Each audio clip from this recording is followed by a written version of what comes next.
Hello, welcome to The Revealing. I am your host, Pavoratti, here to bring you information and discuss the I-04 case. As a disclaimer, this channel is for entertainment purposes only. These are my opinions. I intend to speculate, but I'm not here to slander anyone. And with all that being said, let's get started. Today, I'm going to spell it all out for you. Recently, I heard from A.R. Hayes through the grapevine that Jesse James Bailey and Emma Bailey are not related. I never could verify that relationship, and to be very frank with you, I'm glad that A.R. let me know that, because the reason I was so cryptic in my last video was I really was hesitant to name somebody in that drug trafficking organization and speculate about them, because that is how you end up on a milk carton. So I'm glad to know that that relationship is not there. Also, in my last video, most of you were not impressed with my project board, or you had trouble seeing it, and I understand that. So in this video, instead of showing you a project board, I'm going to do it verbally. And let's do a quick recap. But in this recap, let's talk about facts, all right?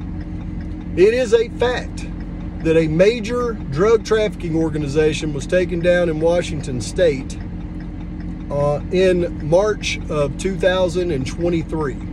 It was verified that that drug trafficking organization was trafficking drugs to the Moscow, Idaho area. That is a fact. Also a fact that one of the mothers in this case was arrested in 2021. 2 charges, possession and possession with intent to deliver. On September 13th, it is a fact that she changed her plea from not guilty to guilty, and they were reducing the charges from possession with intent to deliver and possession to 1 count of simple possession. Now, here's where things get strange, okay? I want you to think about it for just a second. You can get with an attorney if you need clarification on this fact.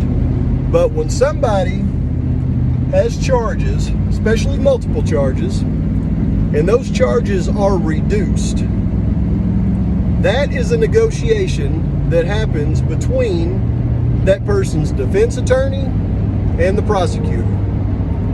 They work out a deal, and in that deal that they work out, sentencing terms are also part of that deal. Now, when they go before the judge, the prosecutor and the defense present the judge with the prearranged plea deal, which includes sentencing. If it doesn't include sentencing, then making a plea deal to reduce charges doesn't make any sense, because you could still be sentenced for a number of years just on 1 charge. So having the sentence in the deal is a certainty. So what happens is a judge, if he accepts the deal, which he 99 times out of 100 will, because the prosecutor's agreeing to it, is he will accept the deal, they plead guilty, and then the judge sentences the defendant on whatever the terms were in the prearranged deal.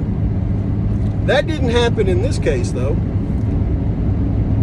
She changed her plea from not guilty to guilty. They reduced the charges, but the judge put the sentencing out until November 17th, 2022. That is strange. That is a fact. But here is my speculation. She didn't just get her charges reduced for no reason. She got with the drug task force, and there was arrangements made. And those arrangements were well known of by the defense attorney and the prosecutor. And it's my contention that the arrangements of that plea deal could not be completed until they verified arrest on the information that she has given. So that's why the judge put out the sentencing date. They wanted to verify the arrest, that she was given good information, and then she'd be sentenced on whatever the prearranged deal was. All right, so that's fact with speculation. It is also a fact that on September 14th, the very next day, that 2 people in Moscow, Idaho were arrested on serious drug trafficking charges. And when I say serious charges, I'm talking about a pound of meth and over 30 fentanyl pills. Now, folks, just to put this in perspective, they're not going to have a weekend party with a pound of meth and 30 fentanyl pills. Think about when you go to the grocery store and you buy a pound of sugar. Think about how big that is. They had that much meth. And they were arrested September 14th. That's a fact. And they lived a few miles away from that King Road house there in Moscow, Idaho. Another fact. It is also a fact that on October 21st, 2022, those 2 were both released from Latah County Jail. One made bail, the other one was released on a furlough to attend a funeral by Judge Megan Marshall. Now notice how these judges and these defense attorneys and these prosecutors keep turning up in this case on different counts. That is a fact.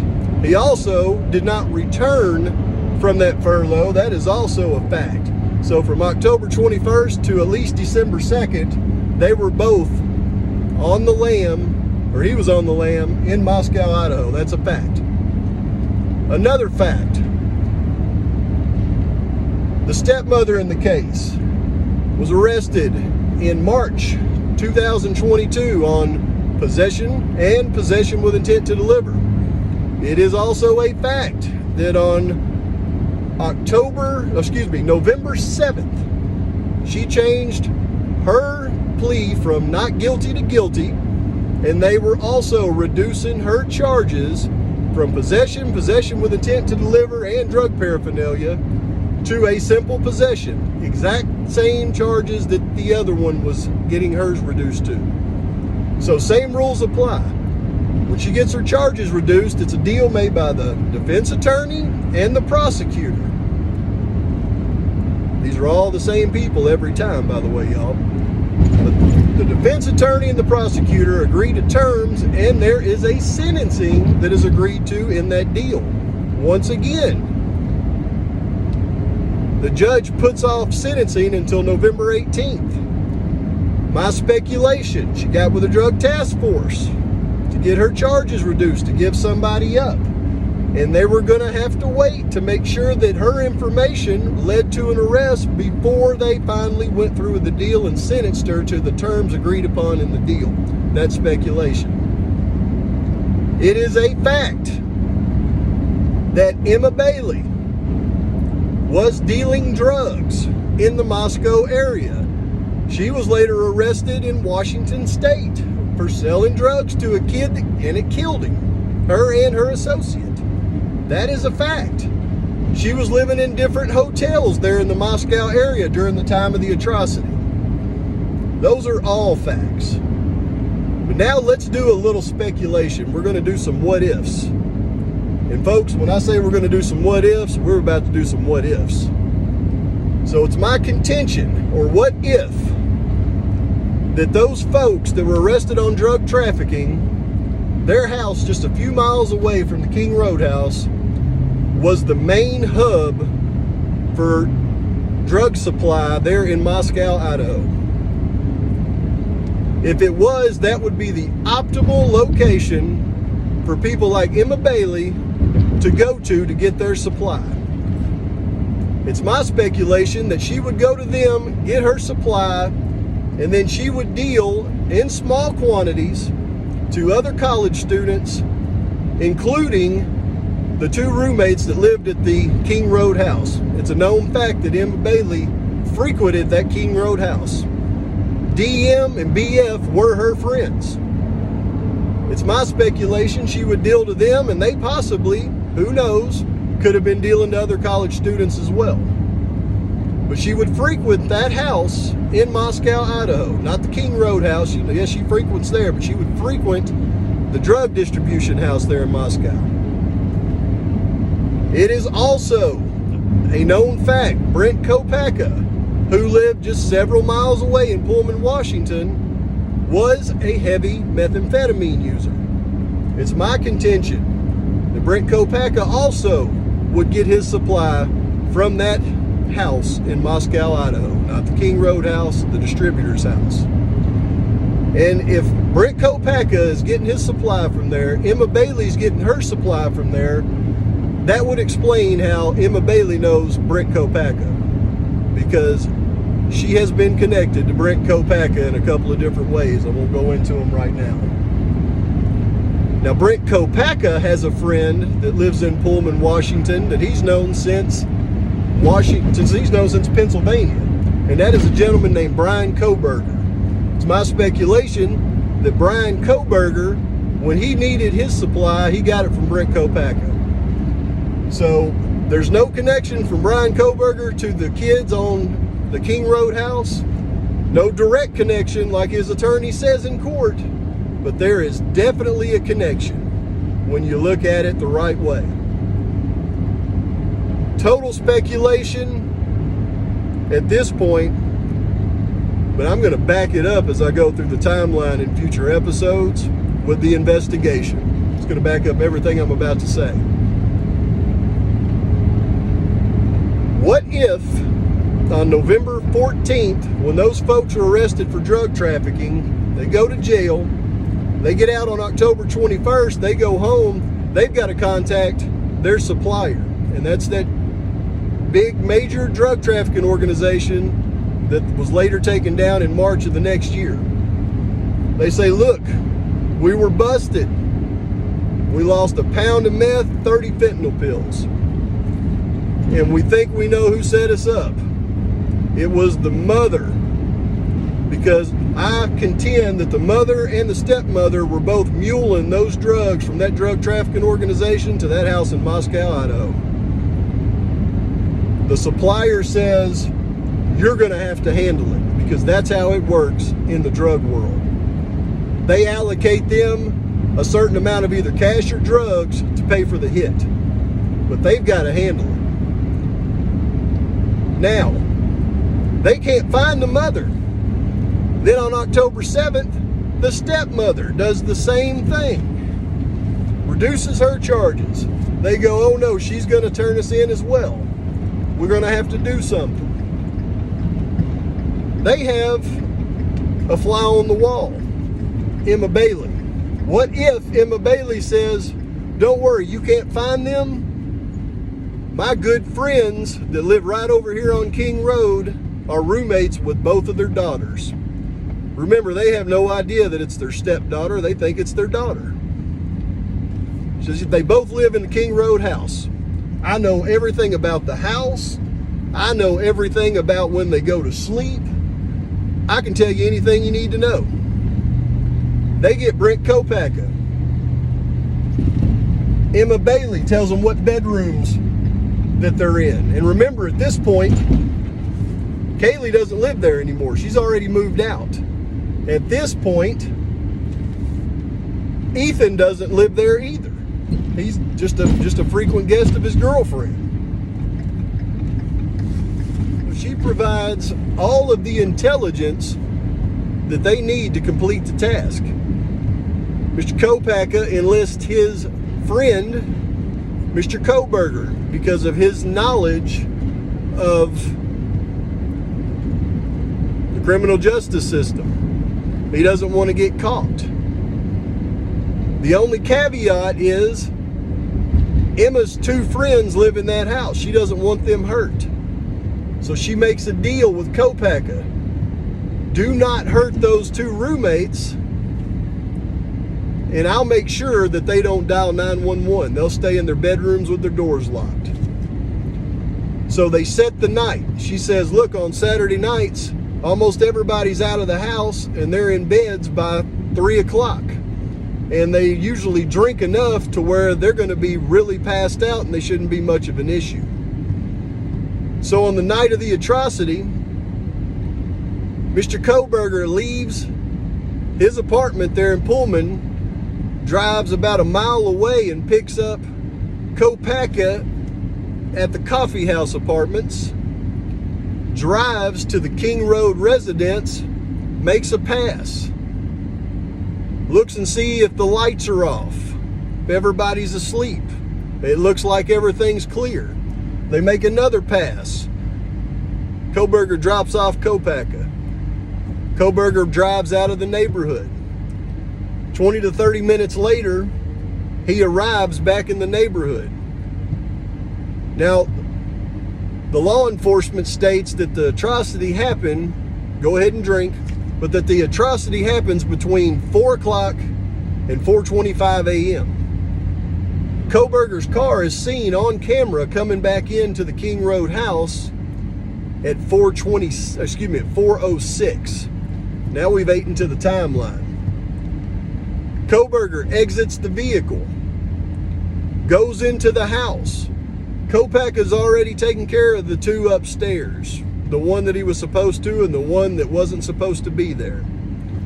He's downstairs taking care of the other one, the one that he's supposed to and the other one that's not supposed to be there.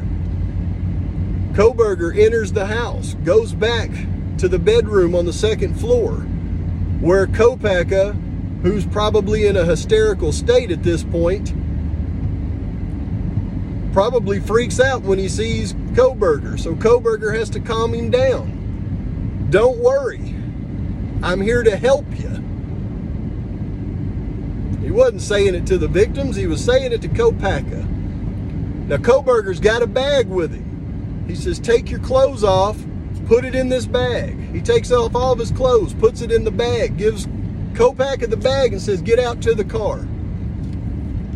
Kohberger makes sure there's no other evidence that Kopaka's left in that room. Unfortunately, he didn't go upstairs and check that room where Kopaka left his knife sheath that Kohberger at some point must have snapped the button on. Once he realizes there's no more evidence in that room, Kohberger exits. As he's exiting, the roommate opens the door and catches a glimpse of him. Got him standing there with his black mask on and his bushy eyebrows.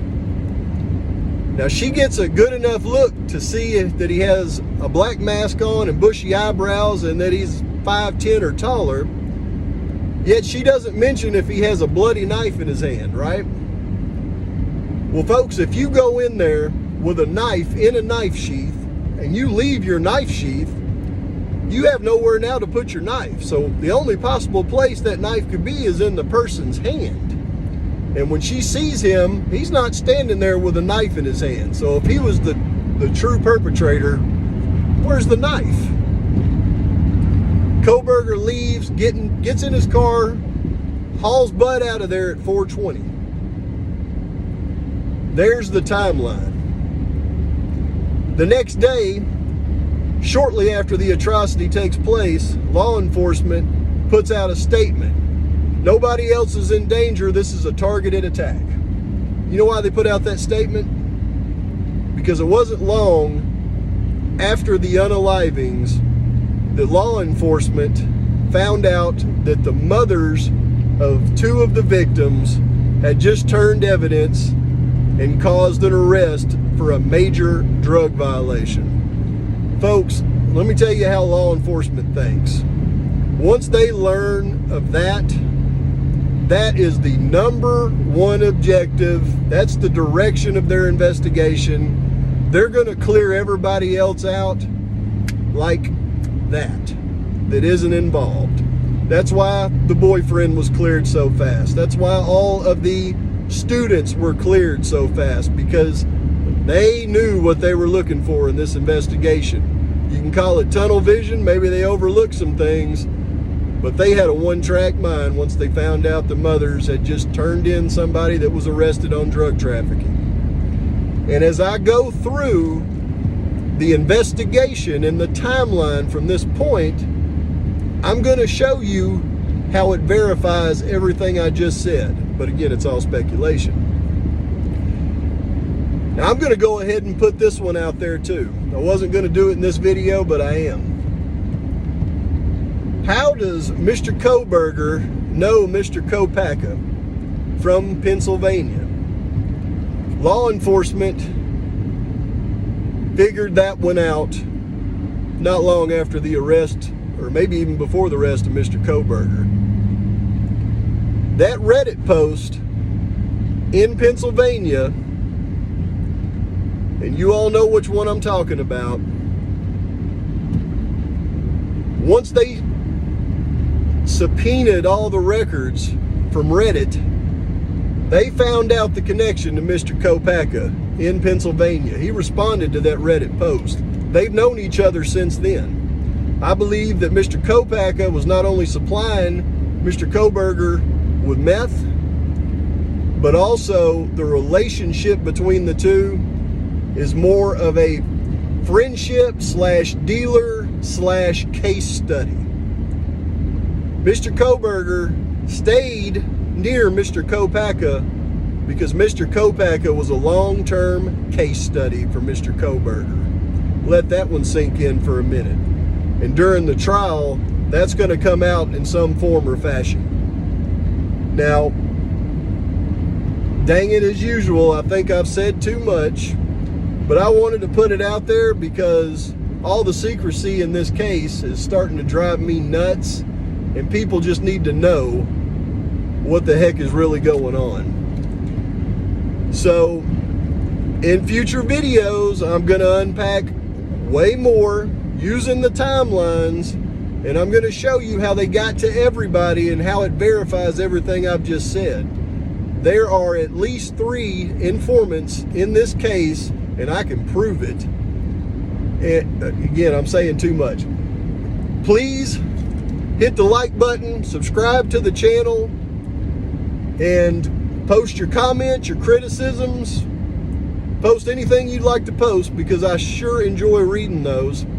And like I say a lot, Pavoratti is out. One more thing. Go ahead and send this one to every content creator that you know, because I would really like to sit back, and I'm sure you would too, and see their reaction. And if they truly can open their eyes to the facts in this case,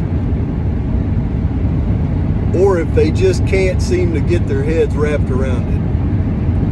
Let's see what the entire community's reaction is to what I just put out there. Again, Pavoratti is out.